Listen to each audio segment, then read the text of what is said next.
saudara-saudara sekalian teristimewa yang kita hormati, tamu spesial kita hari ini Bapak Bupati Luk Banggai, Bapak Kajati, insya Allah mudah-mudahan jadi Kajari, Bapak Kajari Kabupaten Banggai, Bapak Kapolres berta seluruh jajaran, Ketua Pengadilan dan Ketua DPRD Kabupaten Banggai yang menjadi contoh buat kita semua. Masya Allah. Apa contohnya? Pak Bupati PDI Perjuangan, wakil beliau Gerindra, ndak ngamuk-ngamuk di Jakarta gitu baku ribu-ribu, kita jantung makiku ribu-ribu, kamu bukan jadi ikut anggota DPR. Coba belajarlah kita dari sini. Nah, kali ini kita tablik akbar, temanya memelihara ukhuwah, memelihara persaudaraan. Itu inti pembicaraan kita. Dua pembicara sebelumnya mengajarkan kepada kita untuk bersaudara, jangan berpecah belah, dan persaudaraan itu biasanya selalu diawali dengan banyak teman. Saya mau tes hari ini, Polri, saya kasih hadiah. Siapa anggota Polres Banggai yang bisa menghafal 5 sahabatnya, namanya temannya? Ayo, saya kasih hadiah. Ayo, 5 mau, jangan mau 10. 5 teman kalian, polisi, sama-sama polisi, namanya lengkap. Siapa yang hafal? Saya kasih hadiah. Ayo, ayo, angkat tangan. Ayo, sini, sini bos. Ya, kita buktikan. Ya, ya, alhamdulillah. Pak Deki. Tapi sebelum jawab pertanyaan itu ada passwordnya. Pertanyaannya, siapa namanya neneknya Kapolres? Ayo, apa ini? Jawab memang nih. Barang belum tentu juga dia tahu ini orang. Belum tentu juga dia tahu ya, ini namanya polisi yang tidak kehilangan akal. Siapa namanya? Neneknya Kapolres, Abdul Latif. Belum tentu juga Bapak tahu. Atau lebih gampang lagi, silakan mohon izin saya tanya sama Kapolres. Lebih aman. Nah, coba Bapak sebut 5 sahabat Bapak di kesatuan Bapak. 1. Chandra Esa. 2. Sugimin Esa. 3. Ronald Esa. 4. Sutarman Esa. 5.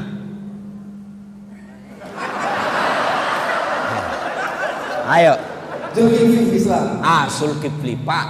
Itu baru 5. Sudah sempat mati akal. Ini bagaimana kita mau mengakui persaudaraan kalau teman kita tidak tahu namanya? Belum lagi kalau saya tanya, Bapak ini yang sudah duduk di samping, sudah baku tahu enggak kenal di samping kiri kanan? Ayo, ini aja dulu yang sederhana. Ini di belakang kita tahu namanya enggak? Kanan kiri tahu enggak namanya? Itu aja dulu yang namanya persaudaraan.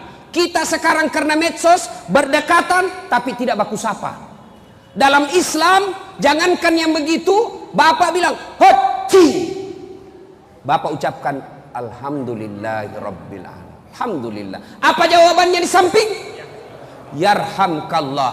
Samping itu dia jawab lagi, Yahdi bikumullah. Sudah itu apa? Ya sudahlah. Itu artinya tidak boleh orang cuek di samping kita. Hati, alhamdulillah. Yang di samping kita tidak boleh diam. Kau jawab, yarhamkallah. Sudah itu tidak boleh kau cuek juga di sampingmu. Yahdi bikumullah. Itu Islam. Hari ini nama samping kita saja tidak. Pak Deki sudah berhasil mengetahui dengan baik nama temannya 5. Oleh karena itu saya kasih hadiah.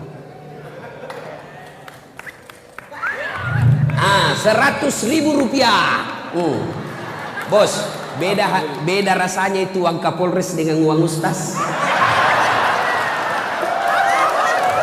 Sudah, terima kasih Pak Deki.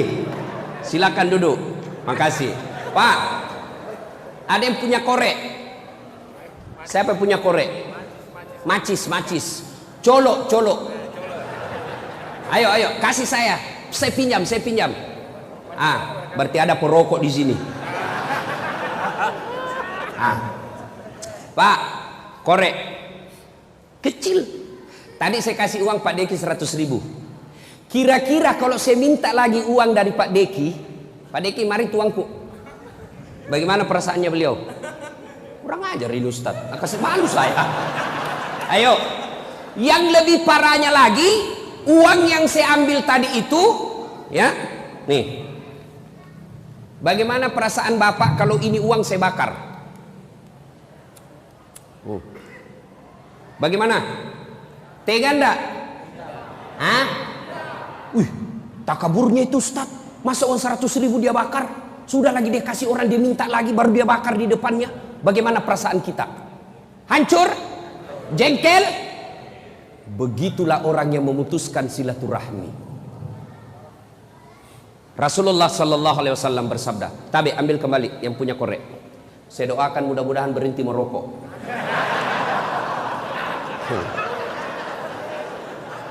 Itu orang perokok Pak, kayak orang belen-belen saya lihat. Coba lihat orang kalau merokok kayak dongok-dongok tuh.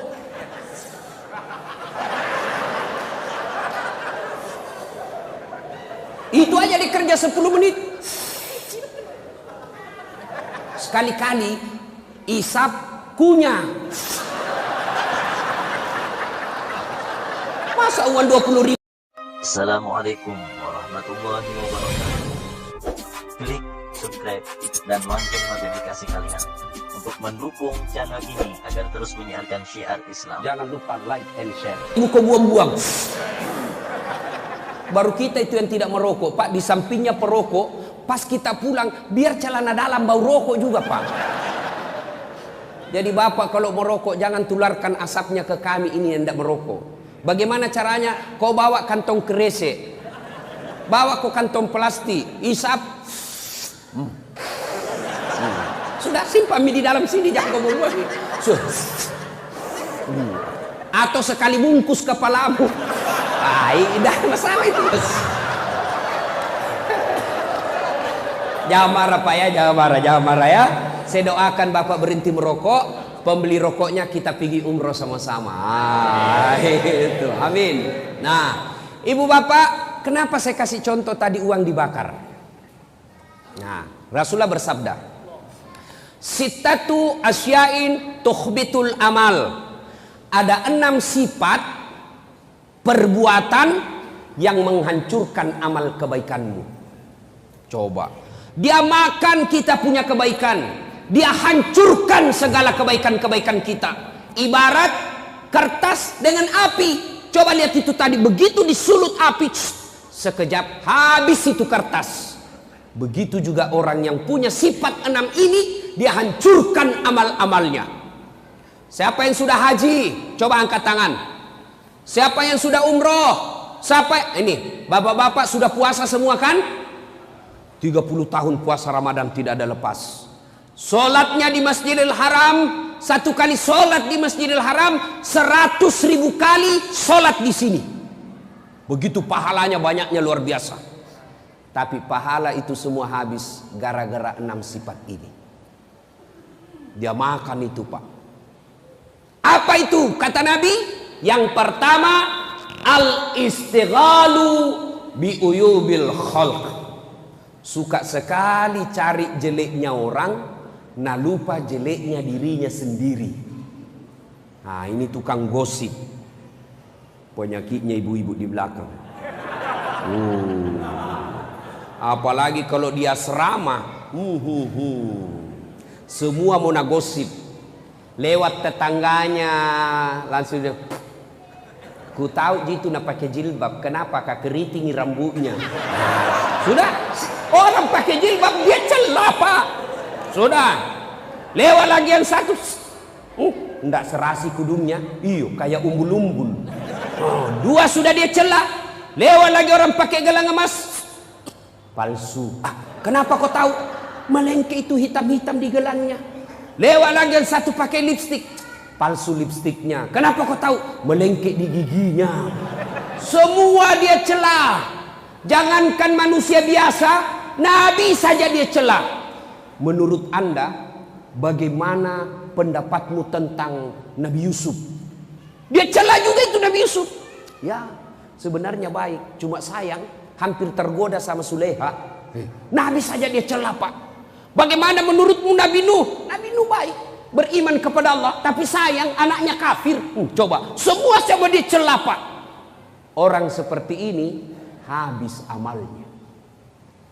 Maka kata Nabi, beruntung orang yang terlalu sibuk mencari dirinya sendiri, mencari kekurangan dan aib dirinya sendiri, sehingga tidak punya waktu untuk mencari kejelekan orang lain.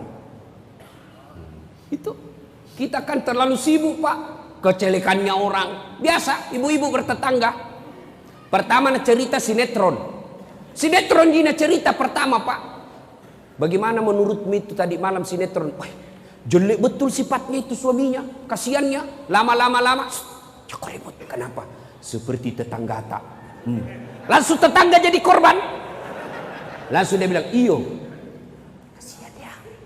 Setengah mati suaminya. Pergi pengajian kiri kanan. Istrinya selingkuh. Coba. Apa gunanya kita cerita seperti ini Bu? Ibu-ibu saya tanya. Ada ndak yang istri yang senang suaminya selingkuh? Ada? Jawab dulu Ibu. Ada ndak? Tidak ada. Lalu apa gunanya kita cerita? Ayo. Maka istri yang baik, majelis taklim yang baik, anggota Bayangkari yang baik, yang taat dalam agama, datang tetangganya bawa gosip. Saya dengar Innalillahi wa inna ilaihi na'udzubillah bin zalik. Kita berlindung kepada Allah dari keburukan seperti itu. Belum tentu suami tak lebih baik dari dia. Itu baru istri yang baik. Ini tidak Pak, baru iyo, saya tahu itu. Begitu memang. Padahal dia tidak tahu. Suka sekali codok, ikut campur. Barang siapa ibu-ibu yang suka ikut campur, maka nasibnya nanti di akhirat seperti tauge. Tahu tauge? Bapak-bapak tahu tauge? Coba lihat itu tauge. Suka ikut campur toh? Kita bikin pecel, ada ya. Gado-gado, ada. Soto Banjar, ada. Ikan doang, ada. Tahu isi, ada. Karena dia selalu ikut campur, maka Allah takdirkan seluruh tauge dari Sabang sampai Merauke tidak ada yang lurus, semua bengkok.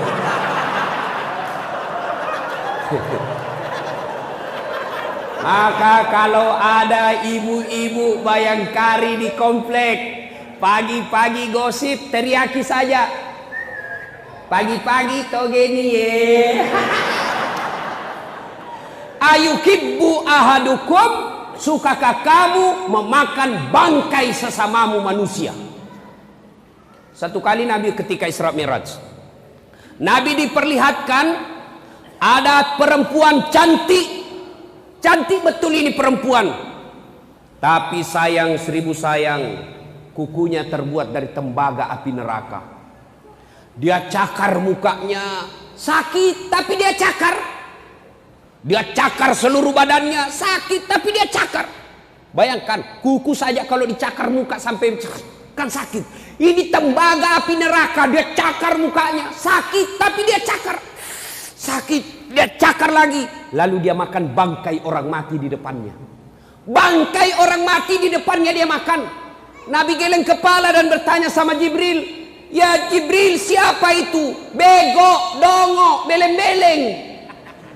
Bego betul dia. Bangkai dia makan. Dia tahu sakit tapi dia cakar dirinya. Siapa dia Jibril? Jibril menjawab, itulah umatmu yang sebarkan kejelekannya orang di Facebooknya.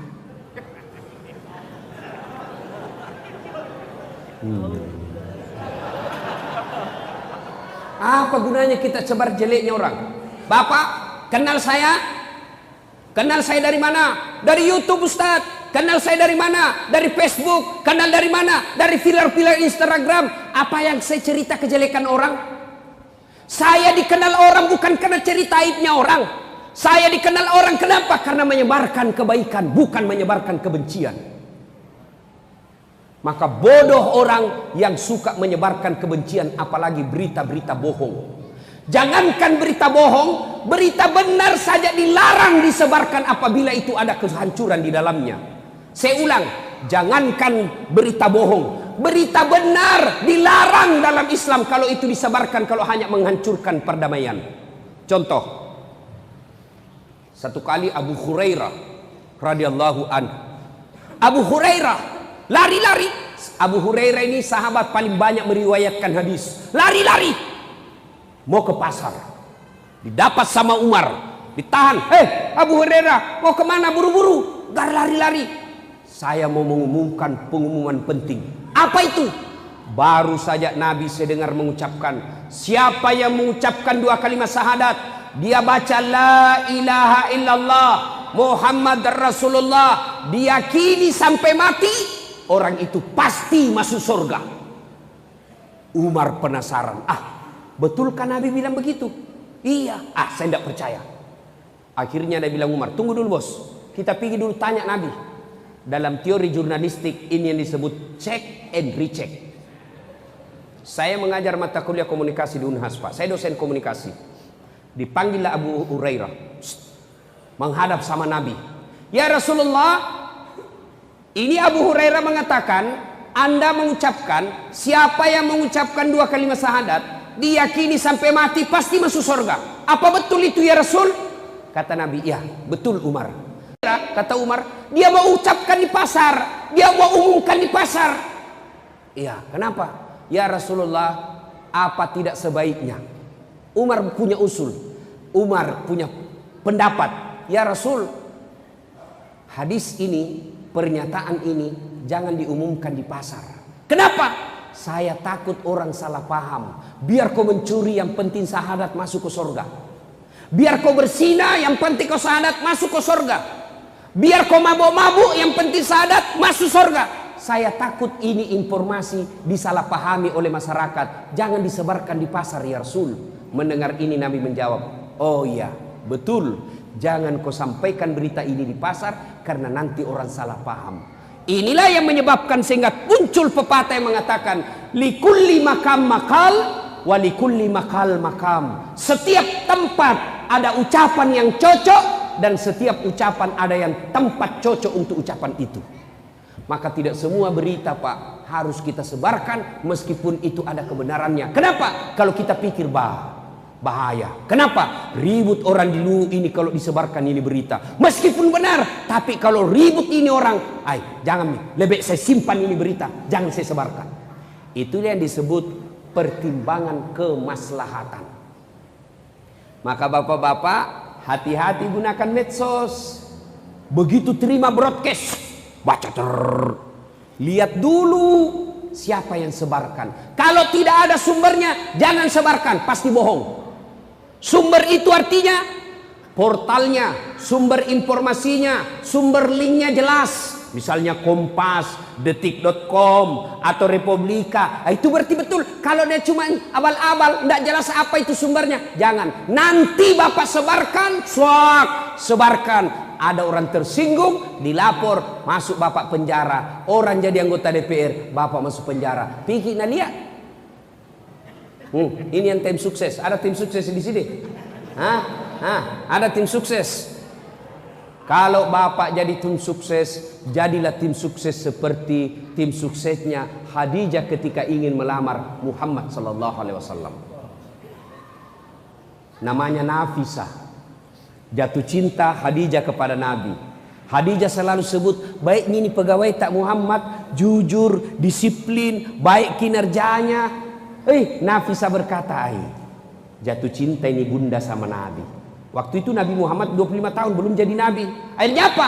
Nafisah jadi tim sukses yang menjaga kedua belah pihak, menjaga harga diri kedua belah pihak, tidak mempermalukan Khadijah dan tidak mempermalukan Nabi.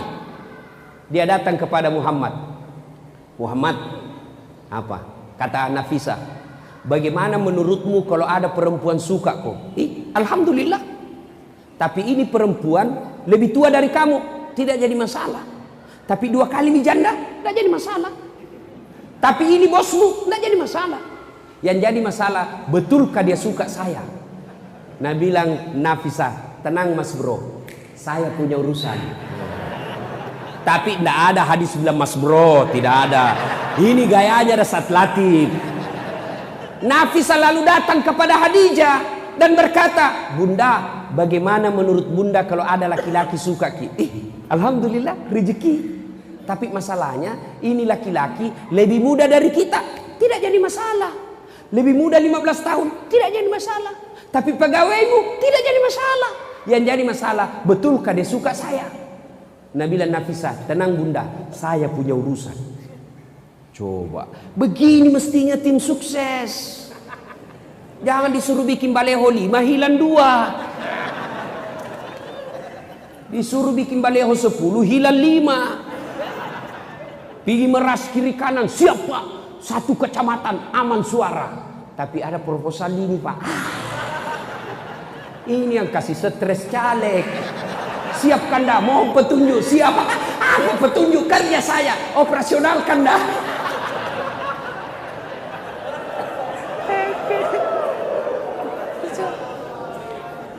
Pak, jangan memeras caleg.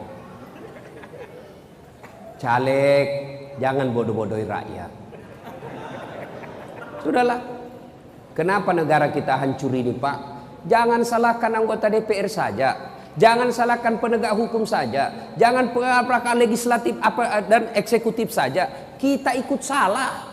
Bapak diajak sosialisasi, ayo kami akan menyampaikan visi misi kenapa kami maju anggota DPR. Tapi apa yang langsung Bapak bilang? Ada jitu ongkosnya.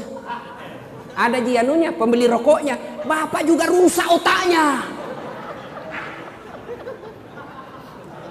Ayo, kalau mau negara baik, ayo hilangkan money politik. Anggota DPR jangan sogok rakyat. Rakyat jangan mau disogok. Angkat negara kita pak. Tidak usah demo kiri kanan. Tidak usah protes kiri kanan. Mulai dari diri sendiri. Abdi binapsi. Mulailah dari diri kita. Kita marah kalau kita lihat pejabat korup. Bagaimana mereka tidak korup? Mau jadi pejabat saja beli partai berapa miliar. Dan itu dari mana? Bapak sendiri yang minta disogok. Sogok 300.000 untuk nyoblos. Bapak masuk neraka.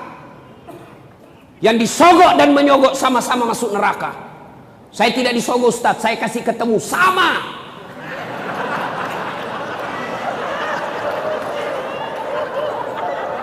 Pak, 2019 17 April, bantu negara kita dengan baik. Dengan cara apa? Jangan mau disogok. Pilih pemimpin yang Bapak yakini, tidak usah bertengkar.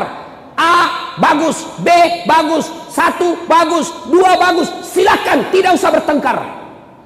Tapi ingat, semua yang Bapak coblos demi Allah ditanya nanti tanggung jawabnya di akhirat. Kenapa kau pilih itu? Apa masalahnya? Kenapa kau pilih itu? Apa sebabnya kau pilih dia? Apa? Mari, apa alasanmu? Kalau Bapak mencoblos hanya dikasih 300.000, asari kupis saru-sari, bersekutu dengan jahat-jahat pula hukumnya. Bapak kalau mau bantu kepolisian, ada orang datang bawa beras, bawa baju, bawa money politik, rekam, bawa di polisi, lapor di Panwas, tangkap itu merusak negara kita. Setuju? Setuju? Betul? 500.000. Pak, bagaimana tidak rusak negara kita, Pak? Mau jadi anggota DPR harus ada biaya sosialisasi.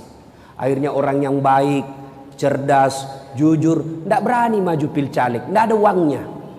Akhirnya yang menjadi caleg, pengusaha-pengusaha tipe C, tambang tipe C. Akhirnya apa? Bapak dibeli 300.000. Begitu terpilih Bapak tidak datang. Kenapa itu anggota DPR tidak pernah datang ke kami? Kenapa mereka tidak pernah datang reses ke kami? Apa dia bilang anggota DPR? Ngapain saya datang sama kamu? Kan sudah mau kuku bayar. Masih mau kok. Yang ketawa, saya serius ini. Ayo, 2019 saatnya memperbaiki negara. Dengan cara apa? Bapak jangan buta politik. Jangan bercerai-berai. Jangan berpecah belah. Datang tim suksesnya A, nomor 1, ini. Alhamdulillah, bagus. Datang tim suksesnya 2, alhamdulillah, bagus. Siapa kita pilih? Nanti saya berhajat kepada Allah. Saya salat istikhara dulu, nanti di TPS saya tentukan. Sudah. Jangan siapa. Ini di atas 5 suara Pak. Tapi 500.000 1 suara. Siap Pak. sudah dikasih 500.000, begitu pergi TPS ada yang kasih 600.000, lupa 500.000. Ini yang kasih hancur negara. Akhirnya apa? Bagaimana negara? Coba kita lihat, jembatan belum diresmikan sudah roboh. Bagaimana tidak roboh? Semennya tidak sesuai. Bagaimana tidak sesuai semennya? Kenapa? Sudah diambil jatah 20% proyek. Bagaimana tidak keluar 20%? Sudah habis waktu sosialisasi. Maka kita juga ikut berpartisipasi merusak negara kita. Kontraktor, jangan kasihan ambil uang rakyat. Ada kontraktor di sini? Ada? Ada? Biarkan dia kerja proyek, tapi ketahuilah Pak, semua proyek yang Bapak kerja nanti di akhirat ditanya itu kalkulasinya Pak. Pernah dengar kontraktor di akhirat? Pernah? Baku SMS lah ini penghuni surga sama penghuni neraka. Dia bilang penghuni neraka, bagaimana kabarmu di surga Mas Bro? Dia bilang, enak sekali di sini bos. 1 laki-laki, 7 bidadari, perawan terus tidak pernah kentut. Jadi Bapak ini siapkan saja fisik Pak, 1 laki-laki, 7 bidadari yang Bapak hadapi. Lalu kata penghuni surga, kamu bagaimana kabarmu di neraka? Dia bilang, tidak ada enaknya di sini. Di blender jaki terus. Dia bilang penghuni neraka, bolehkah kami jalan-jalan ke situ? Dia bilang, boleh di sini mako. Bagaimana caranya? Kamu bikin jembatan dari neraka, kami juga bikin jembatan dari surga, ketemu di tengah. Oke? Setuju? Setuju. Lelang proyek. Keluar pemenang tender. Waktu pekerjaan 3 hari. Hari pertama jembatan dari neraka sudah selesai 50%. Hari kedua selesai 7%. Hari ketiga tuntas selesai. Sudah sampai di tengah ini neraka. Dia lihat, kenapa ini jembatan dari surga belum dimulai-mulai? Teriaklah ini dari neraka. Dia bilang, kenapa belum mulai proyekmu? Kami sudah sampai di tengah. Apa kata dari surga? Bagaimana mau dimulai? Pemborong, kontraktor, pengawas, panitia ada semua di situ.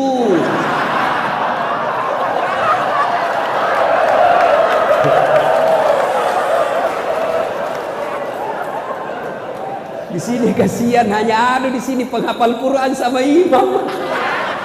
Selalu salah kalkulatornya. Ini cerita tapi berpikirlah bapak-bapak kepala dinas. Yang suka kerja sama panitia, hati-hati Pak Kajari menunggu. Bapak saudara-saudara sekalian, kembali pada pokok persaudaraan. Wa'tasimu bihablillahi jami'an wa la tafarraku. Berpegang teguhlah engkau kepada tali persaudaraan agama Allah dan janganlah bercerai-berai. Saya tanya, Bapak tiap hari makan nasi? Ya? Berapa kali makan sehari? Minimal 3 kali. Kenapa enak makan nasi? Kenapa? Ada yang tahu? Kenapa enak makan nasi? Karena makannya sama-sama. Coba kalau nasi dimakan satu-satu, mana enaknya? 1 biji. Wah, sampai sore tidak selesai Pak. Maka orang yang berpecah belah jelek itu Pak. Kita makan enak itu nasi. Kenapa? Karena kita makan sama-sama itu satu kempal. Coba kalau satu-satu biji. Repot nak makan itu Pak. Coba. Ayo. Tadi ada hujan. Enak nak hujan? Ditunggu para petani. Kenapa nyaman hujan? Kita berhujan-hujan waktu kecil. Kenapa? Karena turunnya rame-rame. Coba kalau hujan turun satu-satu. Lama baru selesai Pak. Maka tidak ada senang itu yang bercerai-berai Pak. Bersatu kita teguh, bercerai kawin lagi. Ulama mengajarkan umat Islam itu seperti jari ini. Coba lihat jari ini Pak. Kompak, berbeda, ada kelingking, ada jari manis, ada jari tengah, ada telunjuk, ada jempol. Enak, berbeda fungsi, berbeda tempat, tapi satu tujuan, bekerja menyenangkan apa yang diperintahkan oleh saraf. Kenapa ini hebat? Coba kalau dia bersatu. Jempol jari-jari menyatu. Dia bisa kasih gugur kepalanya orang kalau kau ganggu istriku. Jaga kok kalau kau ganggu istriku, jaga kok. Coba. Kenapa? Karena dia kompak. Kalau dia cuma sendiri, Pak, apa yang bisa dikerjain di jari kelingking? Apa bisa dikerja? Apa bisa dikerja? Menyatu, Pak. Coba Nabi jelaskan, orang Islam itu seperti badan ini. Coba lihat badan kita, Pak. Tangan kanan sakit, tangan kiri yang selesaikan. Gatal tangan kanan, kiri yang garuk. Gatal tangan kiri, kanan yang garuk. Gatal dua-duanya, kerja sama. Begitu mestinya kita orang yang ada di Liwu. Berbeda fungsi. Coba, kata Nabi, umat itu seperti satu sistem. Satu mobil lah misalnya. Orang Islam itu, orang Luwu itu, Luwu Banggai seperti mobil. Kompak, tidak boleh ada yang merasa lebih hebat. Pak Bupati tidak boleh merasa hebat dari masyarakat. Kenapa? Jadi bupati karena ada rakyat yang pilih. Kenapa? Contoh paling sederhana. Kenapa kita enak ceramah di sini? Bapak-bapak enak duduk. Kenapa? Karena ada yang bapak lihat ceramah.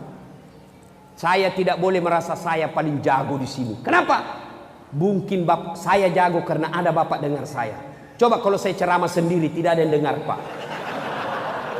Orang lewat dia bilang, Pak Kapolres lama itu gila-gila Pak Ustaz. Coba ini saja sudah jadi contoh. Ada jadi Kapolres, ada jadi bupati, ada kajari, ada ustadz, ada jamaah. Kompak kita, Pak, sehingga kita enak di sini. Pak Bupati tidak boleh merasa lebih hebat dari rakyat. Kenapa? Beliau jadi bupati karena ada rakyat yang pilih. Coba kalau tidak ada yang pilih, Pak. Bapak dilantik tidak ada yang pilih. Pasti orang bilang, sakit-sakit kasihan itu. Mengaku nih kasihan bupati. Coba itu enaknya persaudaraan, Pak. Rakyat juga tidak boleh sewenang-wenang sama bupati. Kenapa? Bapak bisa tenang begini karena ada bupati yang mimpin kita. Coba kalau tidak ada bupati di sini. Bertengkar semua orang mau jadi bupati baku tembak. Itulah enaknya. Contoh mobil, tidak boleh ada merasa lebih hebat dari yang lain. Ban, nah bilang ban, saya paling hebat di sini. Kalau tidak ada ini ban, tidak bisa jalan ini mobil. Tersinggung rem. Nah bilang, bajiki bos, jalan mako pale, ndak pakai rem. Apa? Bapak Kapolres mau naik mobil tidak ada remnya? Mercy, Pak, mercy. Bapak naik tidak ada remnya, mana mau, Pak? Tersinggung bensin. Nah bilang, kau saja yang hebat ban, kau hanya yang hebat rem, saya juga berharga. Kalau tidak ada bensin, mana mobil bisa jalan? Bisa kalau disuruh dorong sama Kapolsek. Kapolres di atas, Kapolsek mendorong. Nggak enak, Pak. Ayo, itu makanya tidak boleh merasa lebih hebat. Di sini Luwu Banggai, ada jadi bupati, ada jadi Kapolres, ada jadi dandim, ada jadi anggota DPR, ada jadi nelayan, ada jadi pengusaha, ada rakyat biasa, jadi guru, ada PNS. Berbeda fungsi, satu tujuan, mengangkat citra dan martabat kabupaten kita. Kalau orang Luwu Banggai ribut, kalau orang Banggai ribut, siapa yang rugi? Misal nih, ribut nih, nanti gara-gara pilpres, ribut membakar kiri kanan. Siapa yang ribut? Siapa yang rugi? Siapa? Siapa? Orang Pinrang? Orang Jawa Timur? Tidak. Siapa yang rugi? Orang Luwu Banggai. Maka kita punya kewajiban menjaga kerukunan ini. Kenapa? Karena kalau ribut kita sendiri yang rugi. Contoh lagi ya, pentingnya persaudaraan. Saya jalan malam-malam, jalan. Tiba-tiba tahan tuh kakiku. Kaki tahan tuh, otomatis mulut langsung meniup. Cari sambil ambil handphone. Ke sini. Padahal kaki yang tahan tuh ikut terlibat mulut, tangan, mata, ikut merasakan sakit. Tidak ada orang jalan-jalan tahan tuh kakinya.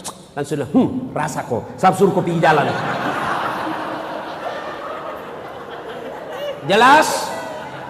Jelas? Wa'tasimu bihablillahi jami'an wa la tafarraqu. Berpegang teguhlah kalian kepada tali persaudaraan agama Allah. Janganlah engkau bercerai-berai. Satu, yang menghancurkan amal kebaikan kita, al-istighalu biuyubil khalq. Suka sekali cerita kejelekan orang, dia lupa kejelekan dirinya sendiri, dan inilah sumber terjadinya perpecahan. Nabi suatu ketika dia tanya sahabat, "Atadruna manil muflis?" Saudara-saudara sekalian, tahu tidak siapa yang bangkrut kelak di akhirat? Bangkrut. Macam-macam jawaban sahabat. Yang tidak sholat ya Rasul? Tidak, dia sholat. Yang tidak puasa ya Rasul? Dia puasa. Yang tidak haji padahal mampu? Dia haji. Kalau begitu siapa ya Rasul? Nabi menjelaskan, jarusu wa khati'ur rahim. Tetangga yang jahat sama tetangganya dan yang memutuskan persaudaraan. Wih, kaget semua sahabat. Kenapa bisa bangkrut? Nah, dia sholat, dia puasa, dia haji, dia zakat. Kok bisa bangkrut ya Rasul? Nabi menjelaskan, betul, hubungannya kepada Allah baik, tapi hubungannya kepada sesama manusia hancur. Ketika distor pahalanya di akhirat kelak, ya Allah, ini sholatku. Datang tetangganya, tunggu dulu Tuhan, saya pernah di kesatuan sama-sama itu di Polres Banggai. Nah, fitnah saya, katanya mobilku hasil korupsi. Gara-gara fitnahnya 5 tahun ditunggah pangkatku. Saya dikasih pindah ke pulau. Saya minta keadilan hari ini. Allah berfirman, kalau begitu ambil sholatnya ini yang pernah fitnah kamu. Habis sholat, dia setor lagi puasanya. Ya Allah, ini puasaku. Datang lagi tetangganya, tunggu dulu, saya pernah tetangga itu. Dia serobot itu pagarku. Dia ambil tanahku 1 jengkal. Gara-gara dia polisi, saya tidak bisa melawan. Setiap saya mau lapor, kelihatan tembaknya, mundur lagi saya.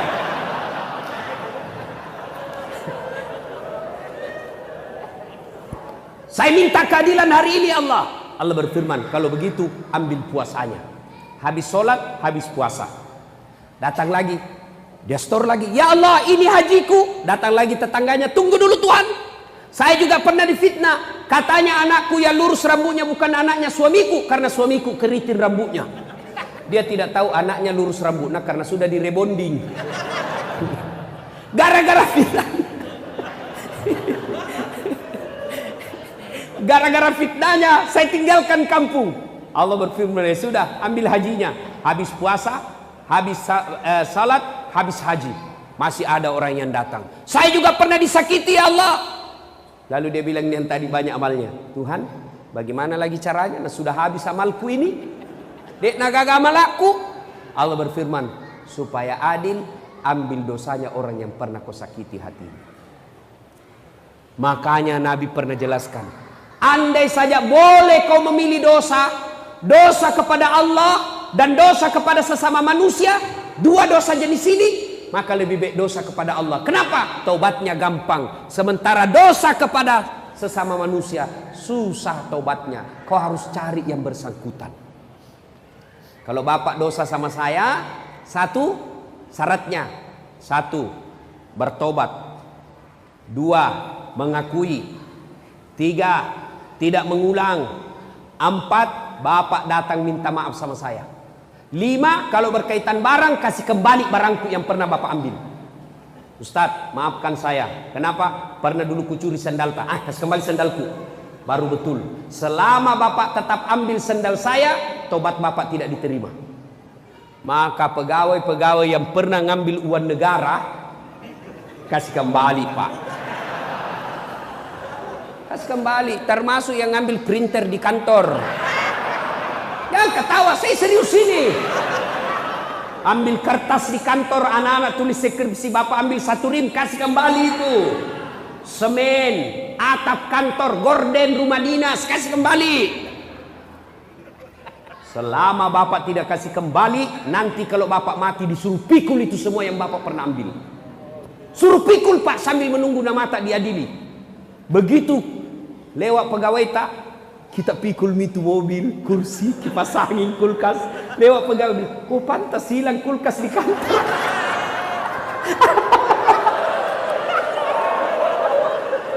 Masolak kau cilaka. Makanya kasih kembali pak. Ini bahayanya dosa memutuskan persaudaraan. Bapak saudara-saudara sekalian. Yang kedua, karena waktu terbatas, Yang menghancurkan amal kebaikan kita, kata Nabi, hubbud dunia, terlalu cinta kepada dunia. Menghalalkan segala cara untuk dapat jabatan, itu cinta dunia. Jadi Kapolres salah, oh boleh Pak, orang Islam jadi Kapolres kok semua, jadi Kapolda semua, jadi Bintek semua, silakan. Anggota DPR jadi semua ambil jabatan itu. Tapi yang dilarang adalah menghalalkan segala cara untuk dapat jabatan itu. Anggota kepolisian, Bapak mau jadi Kapolsek, tidak usah cari muka sama Kapolres. Bapak sudah punya muka. Ada juga itu cari mukanya sama Kapol komandannya, keterlaluan juga. Siap Pak, siap. Ya, Pak. Siap. Zaman jahiliyah itu, bos. Sudah biasa saja. Apalagi Kapolres kita ini Pak, namanya sudah Soleh. Muhammad Soleh, tidak mungkin salah-salah Pak. Jangan usah Bapak keterlaluan lah cari. Siap Pak, iya Pak. Cemen lumen. Sudah. PNS tidak usah cari muka sama Pak Bupati, Bapak sudah punya muka. Ini juga ada PNS mau kepala dinas Batena cari menjilat. Biar ada anaknya di situ, ada istrinya, kayak tidak punya harga diri. Iya Pak. Malu dong sama istri dan anak di depan kita kayak tidak punya harga diri. Bapak sebagai kepala rumah tangga, tampilkan bapakmu punya wibawa meskipun depan bupati. Saudara, siapa? Saya kasih contoh. Contoh. Pak, kalau saya bersandar di sini, begitu saya hilang ini sandaran, saya jatuh atau tidak? Jatuh. Saya sandar di dinding jatuh atau tidak? Jatuh. Semua makhluk yang bersandar kepada dunia pasti jatuh.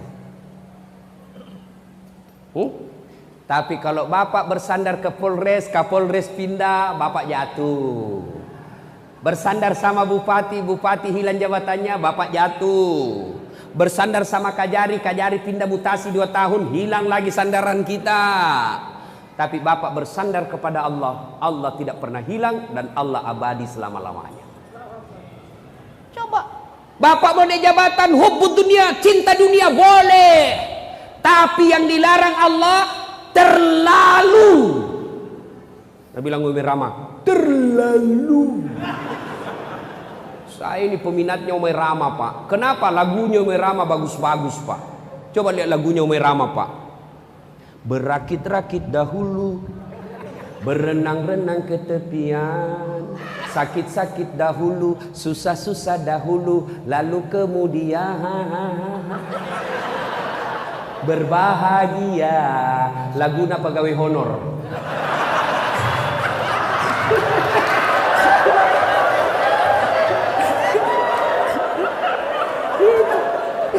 Lagunya Merama itu Pak, dakwah. Coba pulang suaminya menyanyi lagi Bu, lagunya Merama. Bila kamu di sisiku, hati rasa sahdu. Mengapa minuman itu haram? Karena merusak kepikiran. Mengapa berjudi juga haram? Karena itu cara binatang. Mengapa semua yang asik-asik itu diharamkan? Mengapa semua yang enak-enak juga diharamkan? Jawabannya,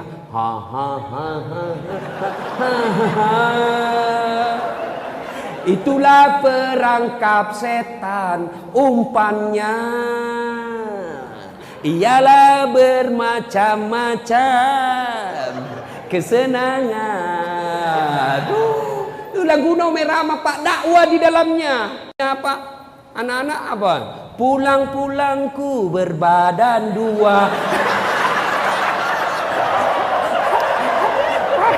Hancur Pak.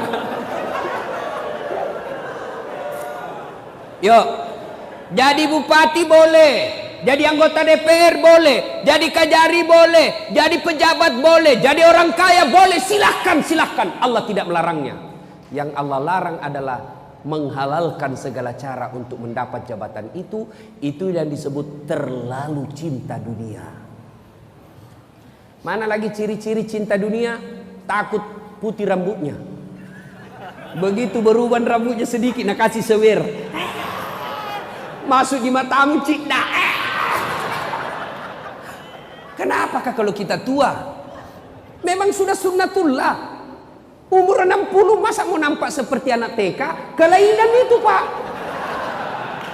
Memang sudah sunnatullah itu. Terlalu cinta dunia, takut dibilang tua. Mana lagi terlalu cinta dunia, nganggap enteng ibadah. Itu terlalu cinta dunia. Hayya 'alas salat. Sebentar. Meeting. Hayya 'alal falah. Tunggu, lagi ada tamu. Itu nganggap enteng dunia itu, nganggap enteng ibadah. Cinta dunia, dipanggil tidak mau datang. Coba saya kasih contoh. Pak Kapolres. Ada ajudan Pak Kapolres? Ajudan pasti ya. Semua Kapolres ada ajudannya. Jangankan Kapolres, Kapolsek ada ajudannya, Pak. Jangankan Kapolsek, ketua RT ada tong ajudannya. Coba Hansip ada ajudannya, Pak. Coba kalau Kapolres panggil ajudan. Ajudan, siap. Biar lagi pegang jalan kote. Lagi dah pegang nih. Ajudan, siap Pak, perintah. Langsung dah buang jalan kotena, siap Pak, perintah. Nah bilang Kapolres, kasih habis dulu itu dalam mulut. Siap, perintah. Itu enaknya polisi, Pak, biar ditinjuk siap salah. Ditinjuk perutnya, siap salah. Siap salah. Coba, semua komandan ada ajudannya. Begitu komandan panggil, ajudan, langsung lari, siap, perintah. Biar lagi tidur-tidur, Pak, langsung bangkit. Pernah kira-kira Pak Kapolres panggil ajudan, ajudan, tunggu dulu Pak, orang sibuk. Mana berani, bilang mah kau disuruh kau pusat isi tunggang Belanda. Mana ada Pak? Padahal Kapolres ada mutasinya, Kapolres ada pensiunnya. Tapi begitu takutnya kita sama Kapolres kita. Tapi begitu Allah yang panggil kita, hayya 'alas salat. Apa kita bilang? Tunggu, lagi meeting. Kita Tuhannya suruh menunggu. Bagus kalau dia datang, Pak. Dari pagi sampai malam tidak datang-datang. Apa namanya kalau bukan kurang ajar? Coba, itu namanya cinta dunia. Yang ketiga, yang merusak amal, qillatul haya, kurang rasa malu. Saya tanya, Pak, kalau Bapak sholat cuma pakai celana dalam, tidak pakai baju, sah tidak sholatnya? Sah tidak? Sah? Tidak. Kenapa? Salah satu syarat sahnya sholat menutup aurat. Menutup aurat, aplikasinya, pelaksanaannya dalam kehidupan sehari-hari adalah orang yang baik sholatnya, tinggi rasa malunya. Malu dong. Sudah dijanji oleh rakyat, tapi tidak pernah datangi rakyat. Malu dong. Digaji oleh negara jadi PNS, suruh ngurus KTP 2 minggu baru selesai. Begitu ada pelicin dibawa, siap, selesai. Tunggu makin sampai sore. Tapi begitu tidak ada pelicinnya, dia bilang habis tinta pulpennya Pak Camat. Malu dong seperti itu. Malu dong di pinggir jalan minta-minta uang. Kalau ada melanggar lalu lintas, tak, anak sekolah tidak mungkin ditahan. Mana nomor teleponnya bapakmu? Nih Pak. Pak, saya tahan anaknya Bapak dengan motornya. Bapak ini tidak sayang sama anaknya. Masa anak di bawah umur dikasih naik motor? Ini akibatnya bisa mati anaknya Bapak. Bapak, kalau sayang sama anak, datang ke polsek. Saya tahan anaknya Bapak. Selama Bapak tidak datang, saya tahan anaknya. Itu baru polisi yang bagus.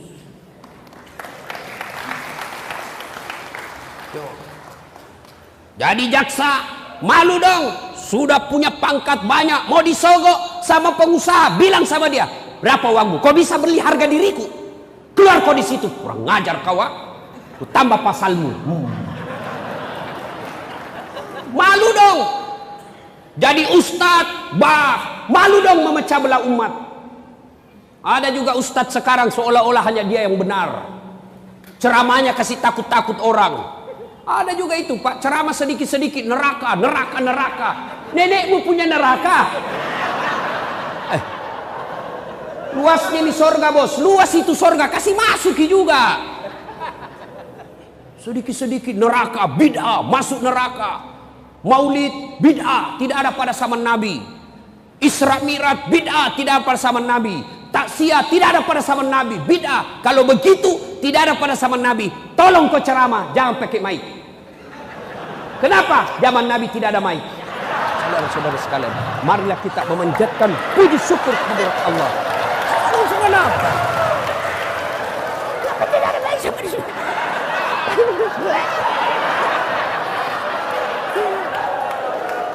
Ada juga ustaz Pak. Ada juga itu ustaz Pak, baru 3 bulan belajar agama, itu pun melalui YouTube. Nah kasih salah semua orang Pak.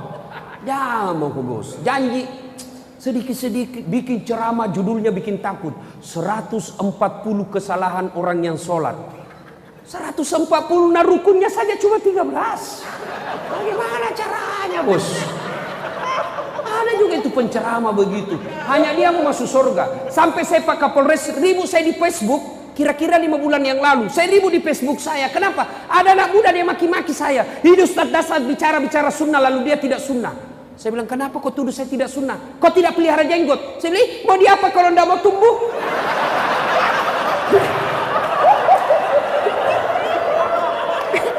Gara-gara jenggot dia marah-marahin saya. Malu dong jadi ustadz bikin cemas orang. Malu dong jadi ustadz hanya ngancam-ngancam neraka saja, memecah belah umat. Saya juga heran kalau ada orang ceramah Pak bikin takut-takut, memaki orang, menghina orang. Nabi rasanya saya pelajari hidup beliau dari A sampai Z. Tidak pernah lah beliau ceramah itu bikin takut orang. Ya. Nah sebenarnya masih ada 2 lagi yang akan menghancurkan amal kebaikan kita. Tapi waktu jualah yang membatasi kita.